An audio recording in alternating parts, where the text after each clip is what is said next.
The triple aim of healthcare being let's make it economical, let's make that user experience better, but actually let's look at baseline population health. Let's stop people needing to get into acute care. Hello, welcome to the Better Outcomes Show, where we explore the possibilities of a new healthcare. Each episode, we bring you a conversation with leaders across the healthcare industry, exploring topics ranging from new treatment techniques and interventions to novel service delivery methods and business models. And now your host, Rafi Salazar from Rehab Practice Solutions, a leader in patient engagement and retention strategy. Let's explore the possibilities of a new healthcare.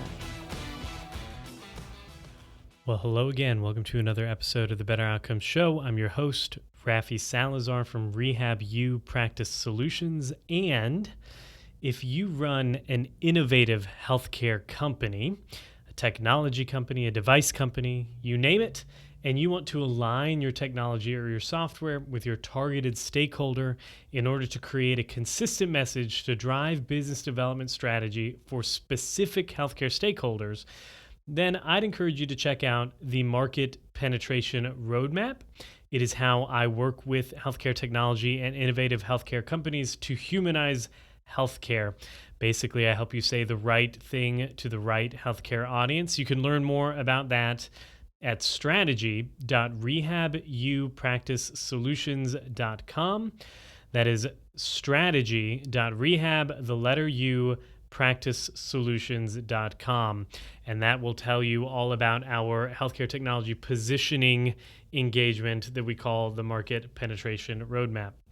Alrighty, this week we are continuing on with our exploration of healthcare technology and its use both for improving and increasing the ability of providers to deliver individualized and customized healthcare engagements or healthcare services, as well as decreasing the overall cost or the burden placed on clinicians through the delivery of healthcare, right? So my guest this week, I'll tell you a little bit about what we're going to talk about, and then I'll introduce the guest. So imagine how many clinicians, GPs, primary care providers, you name it, that spend a lot of their time doing a battery of tests because they don't necessarily know what they're screening for, so they're just trying to catch whatever could be going on. And the amount of time that is spent on these tests, the amount of money that is spent on some of these tests, which turn out to be unnecessary.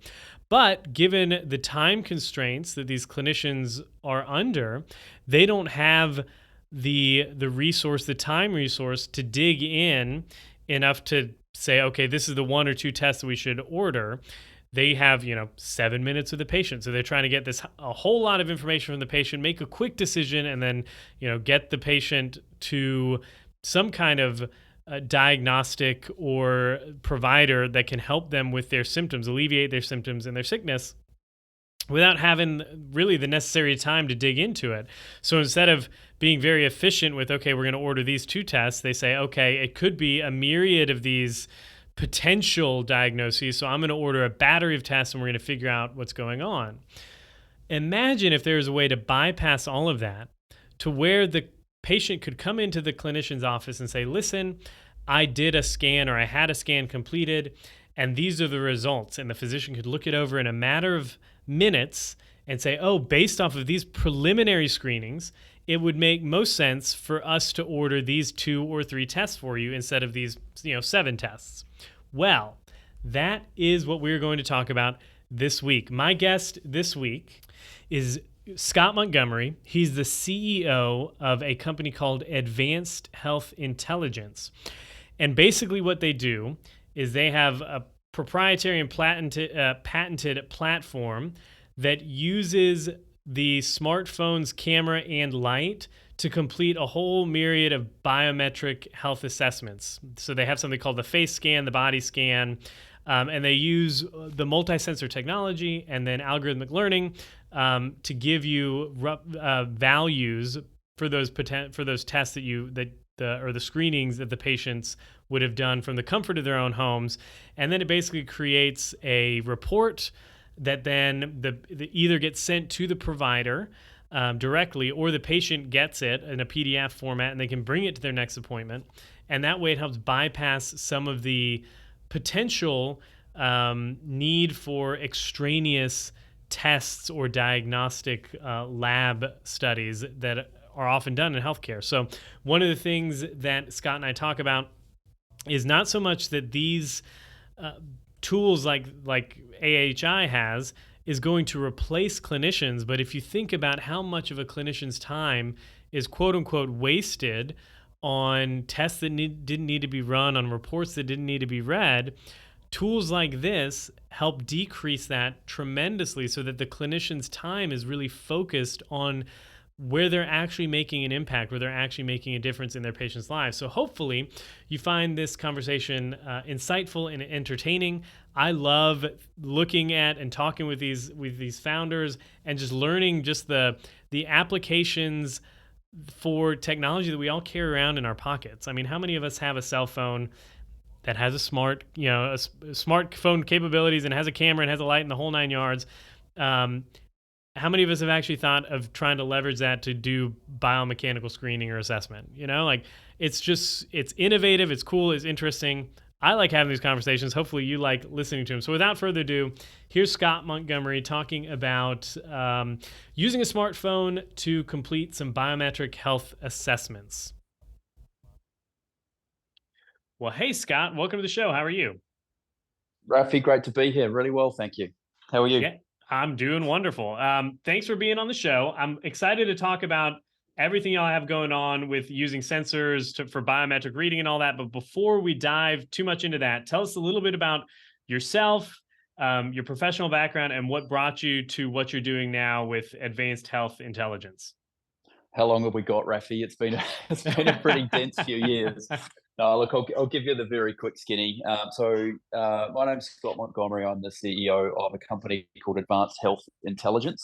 We're a NASDAQ and ASX listed health technology business, and we provide really access to healthcare. So biometric assessment through just the mobile phone, no wearables, no other hardware. We give that power to a user's mobile phone, and we're able to then glean from that really sort of accurate and broad measurements around blood lipid profiling, around anthropometry, so body dimension measurements, composition, mental health screening, and cardiometabolic indicators as well. So we're doing all of that in about anywhere from 30 seconds per scan right through to a full protocol of 10 minutes. And we sell that in a B2B model to our customer segments, which are government, health insurance companies, and healthcare providers around the world. So how I got into this position has been a really cool journey in itself. I've been living in Singapore for 10 years, but before that, I'm an exercise physiologist trained brain, and has worked through insurance and built and sold enterprise health companies in the past.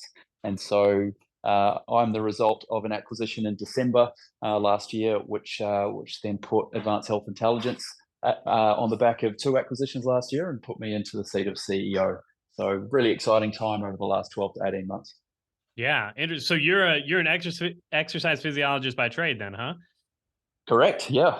Okay. So before we dive into this, then give me like the quick rundown. What made you what was the transition from, okay, I'm an exercise physiologist to now I'm running this, intelligence or this technology company that's making some big waves in the healthcare space?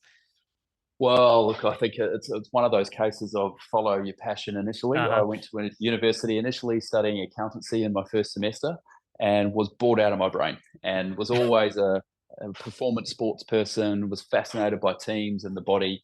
So I thought, let's build a profession out of a passion as opposed to what you think you should do. So I jumped over to exercise physiology. It resonated really well. When you love what you do, it doesn't feel like you're doing any study, research, or work. So we'll sort of work through that, work with some fairly elite sports people. If any of you have followed or seen the game of rugby union, I had some forays with training and conditioning some of the All Blacks from New Zealand way back in the early 2000s, and then broke out from there into insurance for a little bit, and then thought, you know what, big enterprise and big businesses aren't for me because there's gaps there that should be done better. So got into early stage businesses, and really from there have just always worked with like-minded colleagues in a business ownership function. Nice. Awesome. Yeah, it's always nice to hear, or just interesting to hear people that like started as boots on the ground doing something, and then that kind of morphed into something that on the surface seems like way out of left field. Like, what you're doing healthcare technology now, but when you explain it like that, it just makes sense. You just put one foot in front of the other until you end up doing something cool. Look, and that's exactly it. I left New Zealand and moved over to Perth in Australia, Western Australia, and found myself from working in an insurance company behind a desk and a tie, and then all of a sudden I was in steel cap boots, high vis, and teaching health and safety up in the deep dark west of Australia in the desert in 45-degree heat. And that was around injury prevention and health improvement protocols for a safety function. And that then led into business expansion across different states, and then brought me up to Asia after exiting that business. So yeah, it's funny how the world works, but doors open, you walk through them, and here we are today.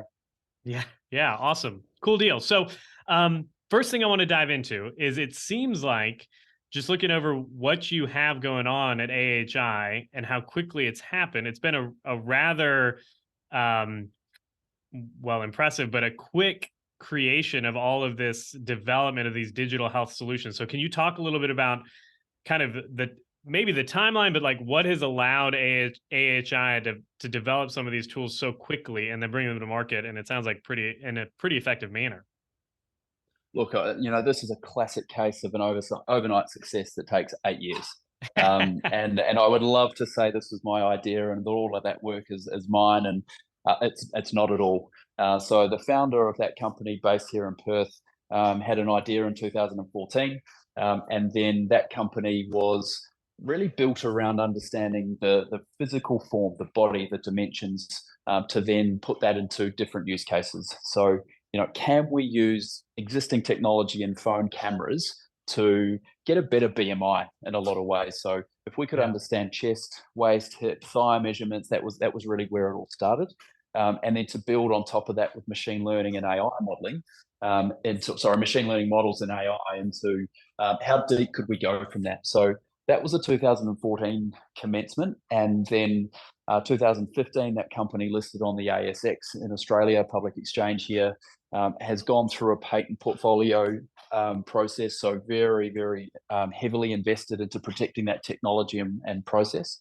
Has been acquisitive as well, and now that the product set is using again the phone, everything sits on the phone, which is ubiquity, right? If it sits in your pocket, it's always there. It's forever accessible, and that becomes a gateway into health information. So body form, now we've got the ability to measure vital signs, systolic, diastolic, heart rate variability, respiration rate, heart rate, and that in different protocols creates different sensor sets.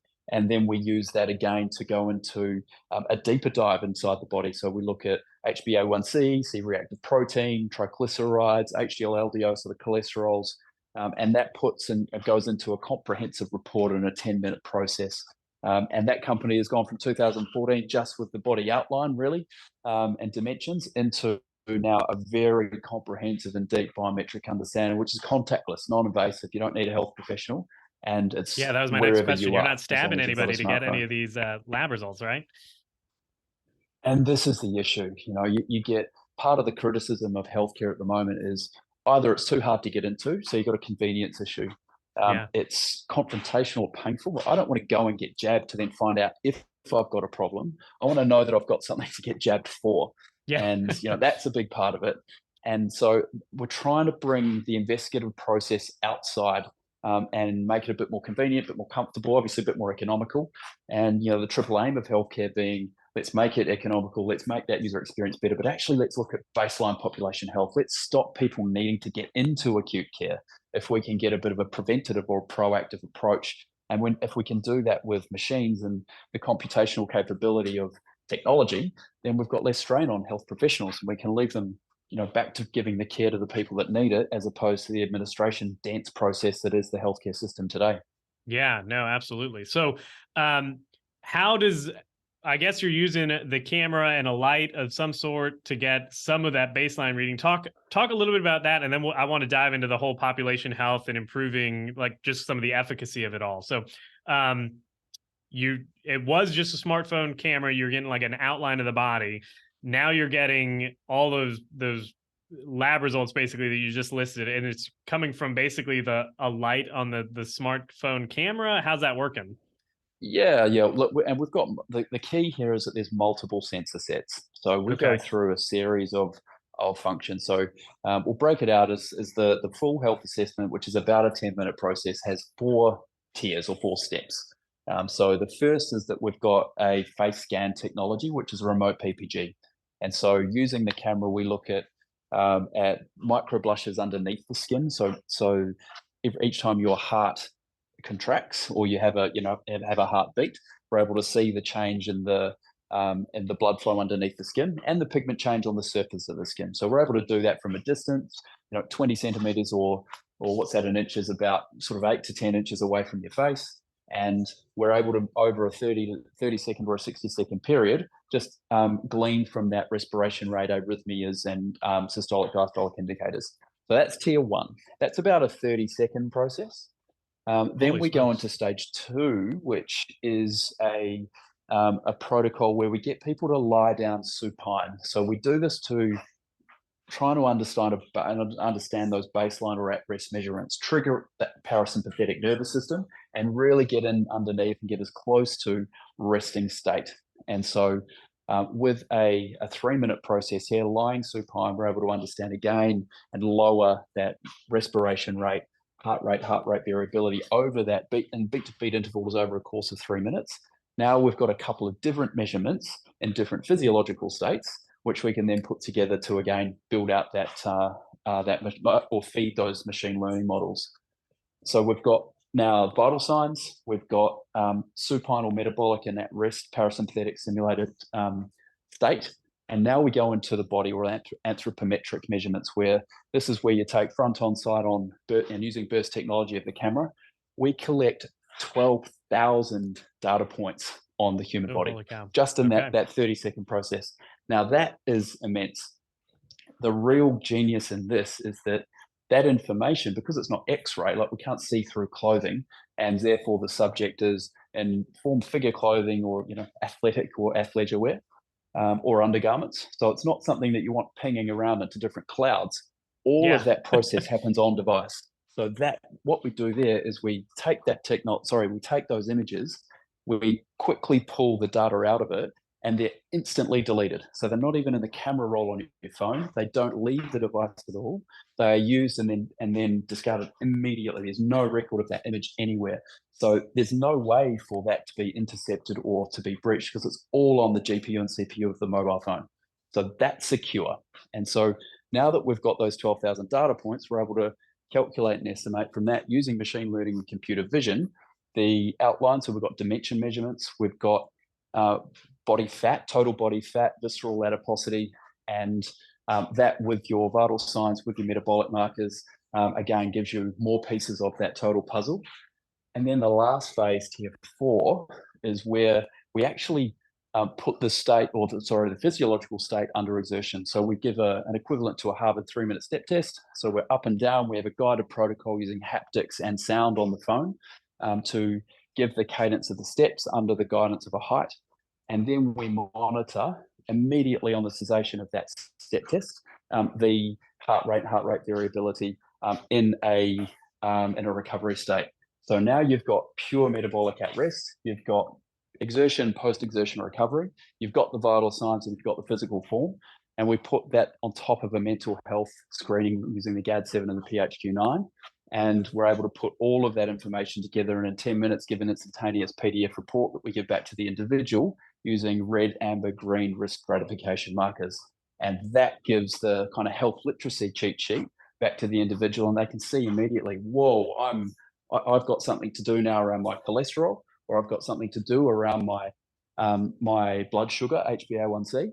But the rest of me is pretty okay. My VO2 max is good. My cardiovascular disease or framing and risk score over the next 10 years is pretty good, but I've got a real issue around some of those blood lipids. So now I can channel into a telehealth provider, and these are partner providers that we work with, or I'm in good shape. I don't need to do anything for another 3 or 6 months, and then I can come back and just undergo another 10-minute assessment and no one else is the wiser. It's just for me. That's the beauty of it. Yeah, that's awesome. So, you explained a lot. We're going to dive into some of that. So when the report is, Yeah, I that was mean, a it's whole lot. awesome. It's really, really cool.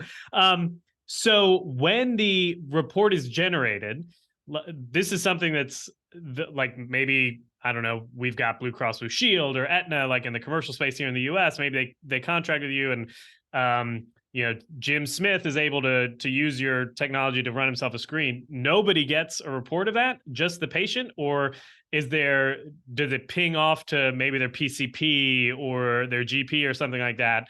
Or can they order it or something? It's like, oh, do this. And then if, depending on the results, then we can take you to the higher level. And if we need to, run a deeper imaging study or another lab test or something like that, like I could just see the use cases for this kind of getting wider and wider the more you talk about it. And look, that's the risk, because it is so applicable. You can put this into fitness change that can be into obviously an outpatient function or a chronic illness patient to monitor. We've got treatment protocols, which we're looking at drug or therapeutic effect of different pharmaceuticals. And actually, we've just announced a project up in the Middle East where across the UAE and Saudi Arabia, we're working with a medication distribution function, or a PBM, which is more commonly in the US. So as those chronic illness medications are delivered on a sort of fortnightly or a monthly frequency, now those people are able to and encouraged to incentivize to take biometric markers. And it can be as simple as a 30-second face scan or a 30-second body scan, or we can go through the full 10-minute process. But now we've got regular data points. And part of the criticism of the healthcare system is we wait for people to get sick, or they get so unwell that then they go in and treatment's harder and treatment's more expensive. Whereas this way, a gold standard at the moment is, look, if you get an annual medical, you're doing really well. That's considered really good health management.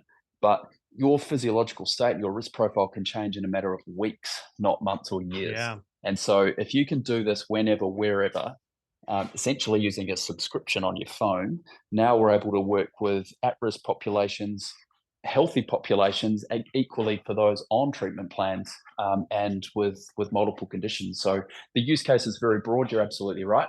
The data security and the consent is we obviously spend a lot in legal, and we work with all of the protocols of HIPAA and GDPR and different regional requirements, PDPA, PDPI, APP, depending on what country you're in.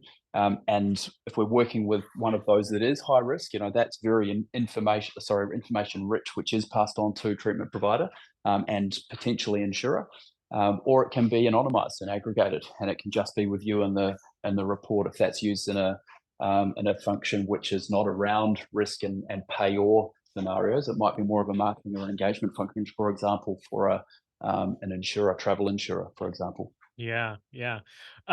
So then tell me about how many patients y'all have done this with, because it sounds like obviously it's been 8 years. You've developed this technology. It sounds like you had to test, taking these 12,000 data points and analyzing them and all that. So how many patients have y'all used this with, give or take? This is the exciting part. The research that we've had through different research hospitals and academic institutions over the years for components of this has been in the thousands. I think we've got north of 7,000 subjects which have gone through different research projects and therefore publications for body scan, for example, 10,000, I think, for the face scan north of. The full protocol together, this is quite new because last year, and the reason why I'm talking to you today as Advanced Health Intelligence is that that company and the founder of that business drove an acquisition process, and there was 2 acquisitions last year, one in August and one in December. And the collection of those capabilities, teams and technology, is now being put together in this biometric health assessment. And so that at the moment is undergoing some validation research with a really prestigious university out of South Africa, which is where our clinical and biomathematical team are located.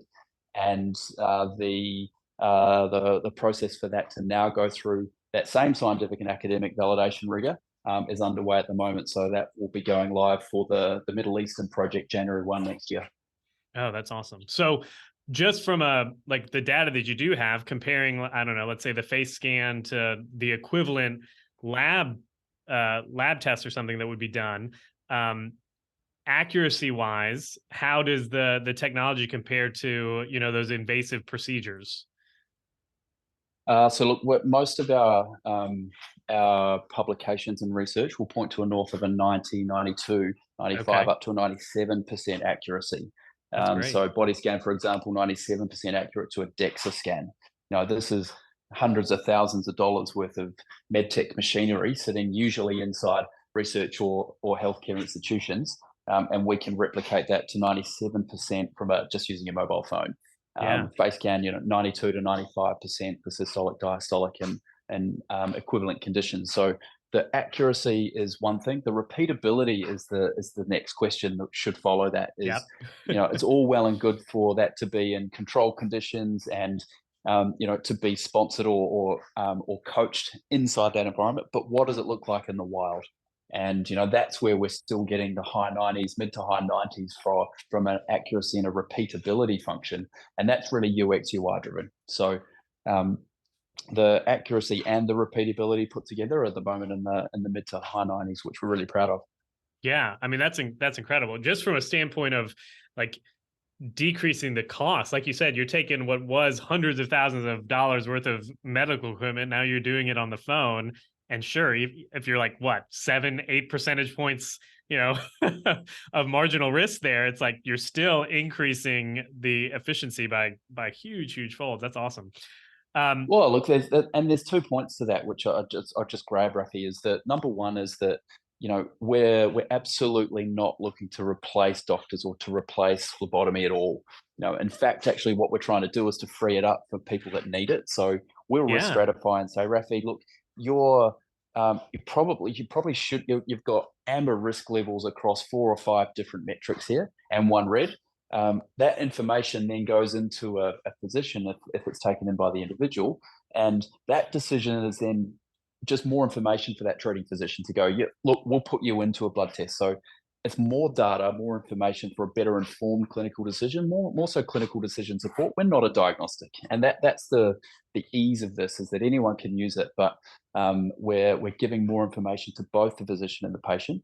And secondly, you're right, the unit economics of this is great for cost, but also time. Like, to go through all of that metric process, we've analyzed it to be 168 minutes of consultation time to get all of that. That's not including waiting rooms or travel time. That's just to go through and see, a kinesiologist, to see the nurse physician or the GP, to do the 3-lead ECG. Now, you take all of that and you compartmentalize it into a phone in 10 minutes. So it's a time saving as much as an economic saving. And that's the real magic here. yeah. No, I'm just thinking that, like, how many patients go see a GP or somebody like that every year, and they don't have that information, so they just order a battery of tests. And now this patient is on this, wild goose chase, maybe getting this test and this test and this test, when they could have just done like a screen like this and gotten the information to say, oh, actually, based off of your risk profile on this screening, we really need to only order one of these tests instead of all 5 or whatever. That's just awesome. And there's the spiral, right? Because then you go longer waiting times, and probably higher costs. Then you've got Yeah. physician burnout, you've got lack of accessibility, and people go, you know what, it's just too hard. I'm not going to do it. I'm not dying yet. So we remove that access of proactivity. And so, if we can just take that burden off the system and start to automate it, we're also giving those clinics an ability to have a residual or a revenue stream which is outside of their consultation hours. Because as soon as those doors close in traditional healthcare consultations, the revenue stops. Whereas now Yeah. we're able to say, look, you can push this technology out to your entire population and say, measure yourself on a monthly basis, and if those markers change or if they get into the amber and the red zone, then come back and see me. And so now if you say, look, doctor says I'll charge you, $5 or $10 a month for that. Are you going to do it? Look, I definitely would, and a lot of people would. So now that revenue opportunity has been extended to that GP clinic and to those physicians over and above what they're doing in their day-to-day consultations. Yeah, no, and that kind of helps move towards that value-based care that everybody's talking about, right? Like now in this fee-for-service You model, got it. like dentists say, I have a friend who's a dentist. If you're not drilling, you're not billing. Like and skews the incentives on the provider side. But then, like you said, it kind of just drains these physicians have to see so many patients. They can't take the time to spend more time because they're stuck under their revenue model. That means they have to be seeing a Exactly lot it. of patients and stuff. So You see it. Yep, that's it. cool deal. Well, thanks so much for being on the show, for taking the time. If there's just a couple main points you'd want people to walk away with from the episode, what would they be? Look, I think it's seeing is believing. Technology is not the problem here with the digital transformation inside healthcare. We've seen technology disrupt media. We've seen it happen for commercial and finance. It's healthcare's turn now, but it's not a technology problem. This is now just overcoming that inertia of big institutions. And so, I know that a lot of your listeners and your user base are health professionals, and I think it's really, if you've got the open mind here to try new technologies, it's out there and it's in the form of what we've got here.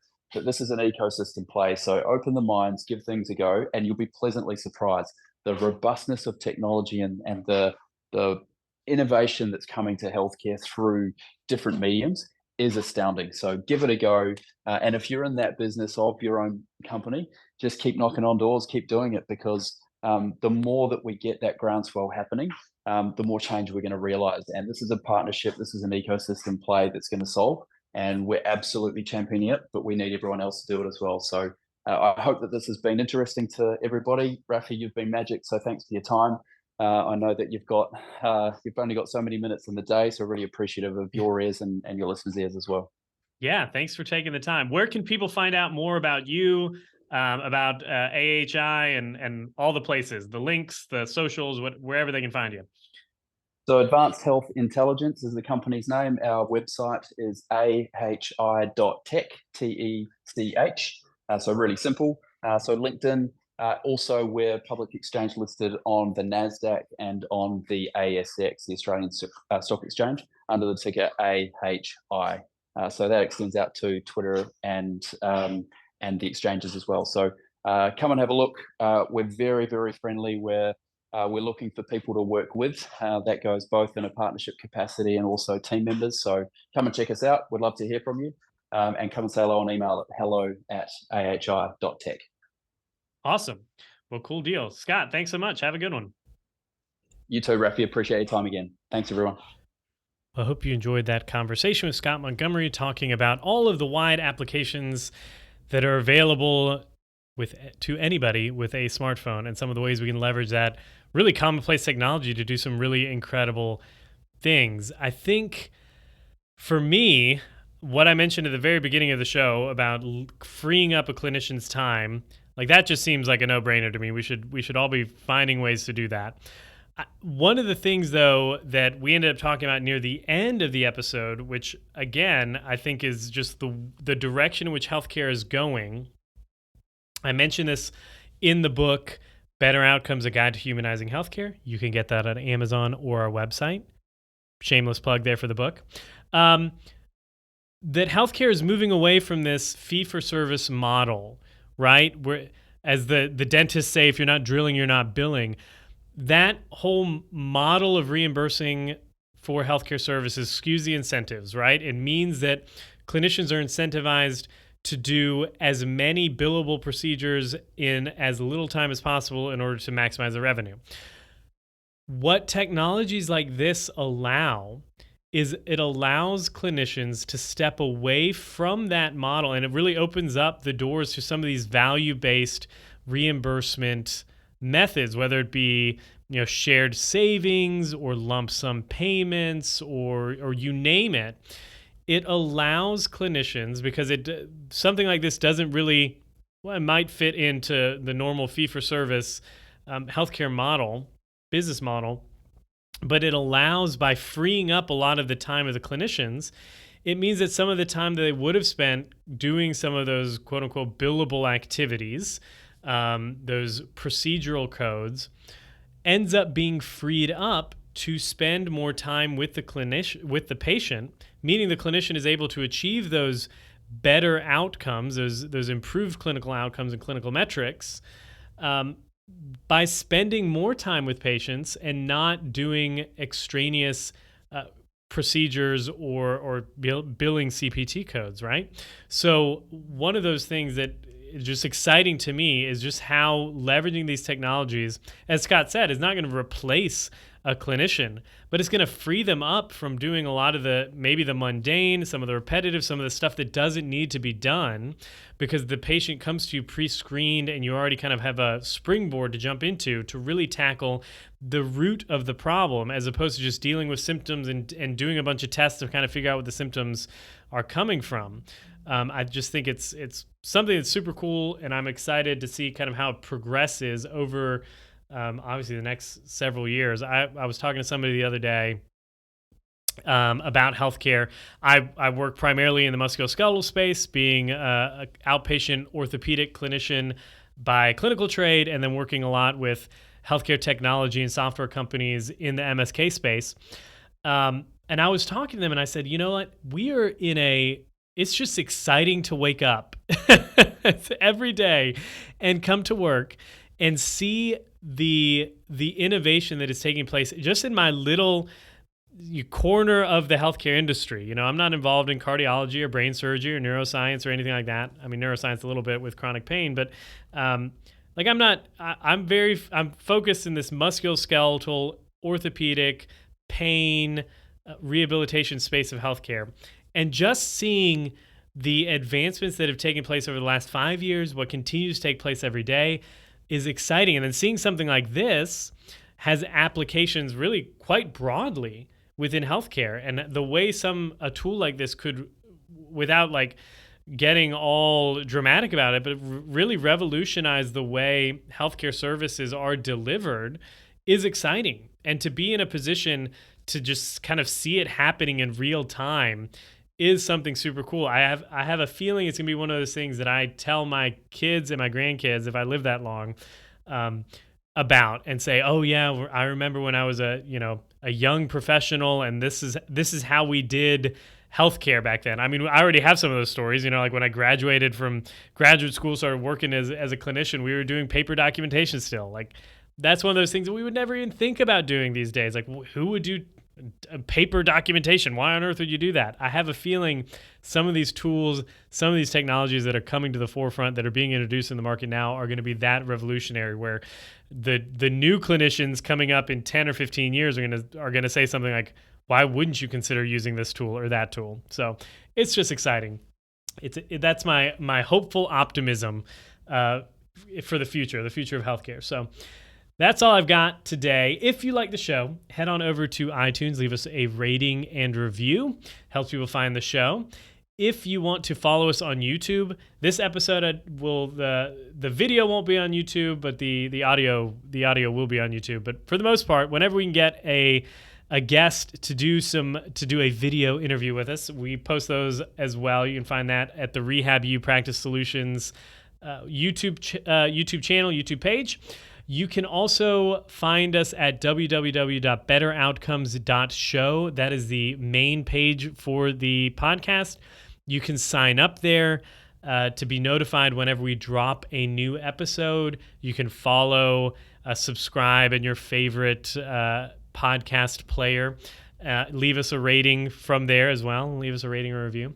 And if you want to learn more about me, what I do, how I help innovative healthcare technology and innovative healthcare companies humanize healthcare, you can learn about that at rehabUpracticeSolutions.com. That's rehab, the letter U, practicesolutions.com. Very specifically, I do work with healthcare technology and software companies on a specific project called the Market Penetration Roadmap. Basically, we help healthcare technology and SaaS companies say the right thing to the right healthcare audience. So if you want to align your technology, your platform, your tool, etc., with your targeted stakeholder in order to create a consistent message to drive business development strategy in that niche that you've chosen in healthcare, I would suggest you check out the Market Penetration Roadmap. You can find that at strategy.rehabupracticesolutions.com. As always, if you want to inquire about speaking, having me come to your organization or your conference and speak, you can just shoot us an email at info@rehabilipracticesolutions.com, and we can take it from there. Check out the book, Better Outcomes, A Guide to Humanizing Healthcare, on Amazon and Kindle and Audible and all the places. Until the next time, folks, be safe, be healthy. I will talk to you then. Thanks for listening to the Better Outcomes Show, where we explore the possibilities of a new healthcare. Our hope is that you walk away from each episode informed, equipped, and empowered to push the boundaries in your own practice or business. We want to give you the tools to help you build strong, long-lasting relationships with your patients and clients, helping meet their goals, improve their health, and achieve better outcomes. Learn more at www.rehabilipracticesolutions.com. We'll catch you on the next episode.